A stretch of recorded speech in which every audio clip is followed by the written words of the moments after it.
Hey, what's going on YouTube? Storm here with another video today talking about, this is basically a Nats review where we're talking about, okay, what happened at Nats and how could that affect our upcoming ban list. Now, we'll say, the ban list will not be posted until after the South American Nationals, and that end date is July 5th.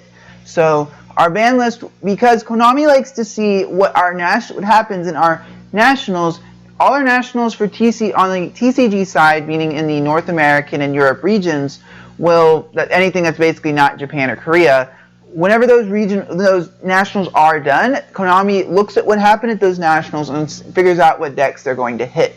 I will say, traditionally, if you look at last year's ban list, there are not a lot of changes on the July list. However, we're going to look at what happened at Nats in the North American side, which means the US and Canada. We're going to look at what happened on this side.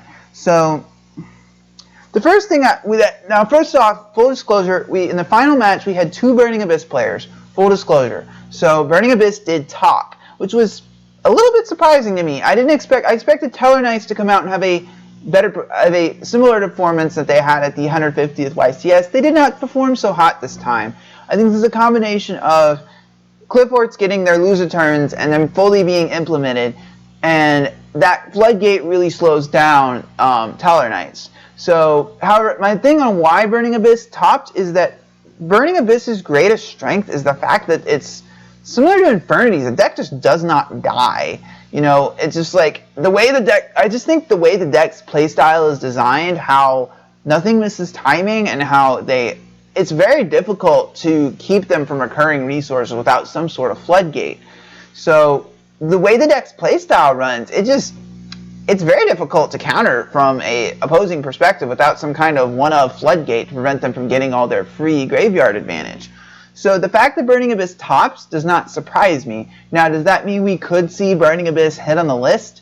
Possibly. I think the hits for Burning Abyss are likely, Dante will probably be semi-limited, not limited, because I do not want to fully kill Burning Abyss, I just want to hit them enough to where they're more fair. So I think what we will see is we could see Burning Abyss Dante will be semi-limited, so the deck will still be playable, but not have as many movable Dantes. Firelate could also be hit to 1, even though, yes, this is their power card, but it's a pretty powerful power card. It's an Icarus attack that they don't really minus from, so that's what makes it so good. So I would say we could see some Burning Abysses. Now, looking at the top 64 deck breakdown, Necros were of course, everyone expected to be the most represented deck. However, they did not top. Now, I will say something interesting that I will say about Necros. Necros are among the top tier decks we've had, it's one of the easier ones to counter because there are floodgates that just say no, and it's not like such as Mistake and Thunder King Raiho effectively lock them out of playing the game. So, if you looked at one of the, I think it was one of these quarterfinal matches between Ritual Beast and Necros, he opened Mistake, and the Necros player just picked up his cards. Now, the Necros player ended up winning the match, but I will say that that's the type of power Mistake has against Necros. So, Necros were the most represented deck, so it's not unreasonable to say we could see maybe Unicorn hit to 1, maybe Manju going to 2. I don't want Manju going anything lower than 1, because they tried that in the OCG and that didn't go so hot, because it hurt the other Ritual decks too much. So we could see a semi-limitation of Manju. That's what I would like to see. Now, this is obviously, all this is formed on personal opinion, very similar to my other ban list video. So the second thing we saw is Clifforts. Now, seeing Clifforts among the third tier deck is it's not shocking. They got a floodgate that effectively replaces their skill drain in loser turn, and that's what really the deck was missing after. And now that people are switching over to loser turns, now that skill drain and vanities are firmly on the limited list, I think Clifforts are still a very powerful deck. I think, especially because they're switching over from Cliffort Disc to Stealth, and Stealth is a very powerful card. Any kind of Star Eater type effect on the summon will always be good in Yu-Gi-Oh! So Clifforts being the third most represented deck does not surprise me very much. Them finishing ahead of Teller Knights, which was my prediction, where Teller Knights were going to be the second most represented deck. I was a bit wrong, I will say. I was wrong, full disclosure. So Clifforts being third place is not surprising now that their floodgates are seeing more play. Ritual Beast and Shadal's being tied for fourth, but they also, Ritual Beast players went very far. We saw Ritual Beast get, I think, 6th place. on the list. Again, I didn't watch all the coverage, but I watched some of it. It's cool to see. I think Ritual Beasts are good under good pilots. However, I will say, judges know that I will say a lot of the judges missed cards being special summoned more than once. Every Ritual Beast card has that restriction, and I just think the judges that were at this event did not catch it very often. I think a lot of people watching this will say the same thing if you watch the entire stream. I also will say many of the Ritual Beast player who got top 6 was not running emergency teleport. Why? I think he was running triple mistake but no emergency teleport. So I will say that I don't think that was the smartest decision, because I think Ritual Beast searched too much. I think that mistake hurts the deck too much to just, I understand his decision making to an extent, but I think emergency teleport is a card that is integral to the Ritual Beast setup. And I will say in the future, I'm hoping judges will see that from Ritual Beast, that they can only special summon once per turn. And it's difficult for opponents to catch as well if they haven't played the deck.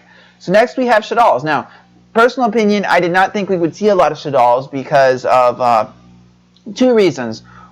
Several reasons, but one is Clearwing Synchro Dragon. While the card is not seeing a lot of play, it effectively is a Shaddol player's worst nightmare, because it can swing right into Construct, negate Construct and kill it, and buff it up to 5,300. Sorry, getting my numbers wrong. That is something that just, Shaddol players are going to... The other problem with Shaddolls is if you look at the other decks among the list, there's only really one deck that goes into their extra... There are two decks that go into their extra deck on a regular basis, and because Ritual Beast can just contact out, so you're not going to get the free advantage from Shadow Fusion. Tellar Knights do go into their extra deck, but they also have a monster that effectively is a floodgate that says no to everything you do as a Shaddol player. So, you know, that's another thing. And if you look at Burning Abyss is really their only good matchup among the decks that are in the top 64. So I was wrong that I thought Shaddolls would not be there, but I'm glad to see a few Shaddol players getting up there. However, the problem is there's so many other decks that just... they're not getting the free advantage from Shaddol fusions. That's, I think, why we're not going to see a ton of Shaddolls, especially at Nat. We're not going to see it at all at Worlds because due to the OCG's restrictive list. Next, we've got Tellar Knights. Now, I thought Tellar Knights would have a big, after the performance they had at the last YCS, I thought they would see a few more Tellar Knight players in the top 64. I was wrong. You know, I feel like Tellar Knights, the biggest problem is with Tellar Knights is lose a turn is just against them. They can't keep up with it. And in the Burning Abyss matchup, they may have access to Diamond and Trevor, but I just think Fire Lake is just so powerful of a counter trap. If they don't have the alpha to negate it, they're going to lose like a ton of back row. So I feel that Tellar Knights are still a very good deck, but I feel that they can probably stay the way they are for the time being. We will see what they do at Worlds. Now, my predictions for Worlds are that I feel that Tellar Knights are a safe bet, but I also think we could see a Ritual Beast player top as well. And then we had one hero player. It was very interesting because I did watch his future match, and he's a very good player. I will not deny that. However, I will say that fact that he got to top 64 with heroes is pretty impressive when you have a format full of Necros players. So I give the guy mad props. You know, taking heroes to top 64 at Nats is an accomplishment in and of itself when you have all these other decks. And I give him kudos for getting that far. He did a really good job getting that far. And I will say that heroes. I will say we will see some heroes at Worlds. However, however, Stratos will not be legal under Worlds rules due to the fact that it's banned in the TCG. So I will say that heroes are another deck we could see do well at Worlds, but I think the most likely, and going forward, I do think we will. Also, you hero players worried about your Dark Laws getting hit, don't worry. I don't think you know, heroes are fine the way they are. Honestly, I think so. Anyway, guys, that comes to the end of the video. This is my Nats summary. So if you'd like to see more summaries from events such as this, let me know in the comment section down below. I know a lot of people like to see, after Nats is over, they like to watch videos, see, okay, I missed the coverage, what happened, I didn't watch the stream. I usually don't watch the stream, but I happen to this particular time. So if you'd like to see more content like this where I cover big Yu-Gi-Oh events, let me know down in the comment section below. And if you like what you saw from this video, please subscribe. So, Storm signing out.